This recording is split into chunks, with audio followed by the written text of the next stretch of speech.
How's it going, guys? In this video we're going to walk through how you can install a new doorknob and a little latch thing right here. And so it's a pretty straightforward process.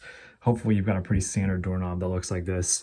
I am taking off these things from the 70s that had a bunch of face plates and little springs on them to hide the screw holes, so it was a little bit trickier, but I just used a pick for that, so I'll show you guys how I was able to get those off. Once that all came off, this was a little faceplate that was covering those two guys. These things just kind of come out. It's pretty straightforward, and then you can put in a more modern one that I actually have a key for, which is great. And yeah, so I'm going to show you guys how I did this, and stay tuned.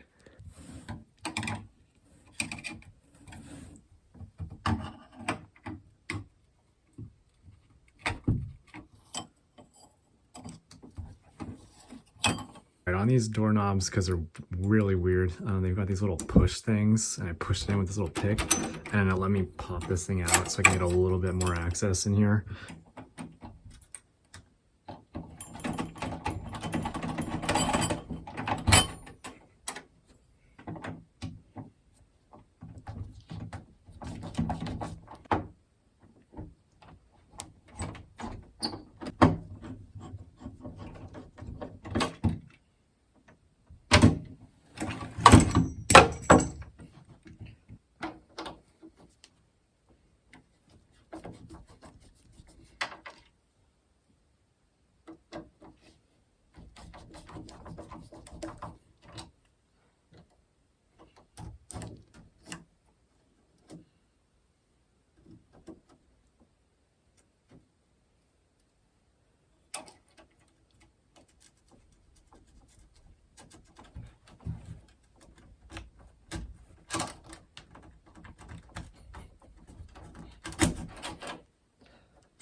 Another thing is, when you're installing the actual little spring latch mechanism here, you need to make sure that if you look at it this way, this side here that's got the little curve on it is curving towards this little striker plate that is right here. Otherwise, this door will not close because it'll just hit this thing, and this thing isn't going to make this thing actually go down like that. So make sure you've got it set up just like this, so that as it comes in here, that curved part's touching it like that to actually close this door.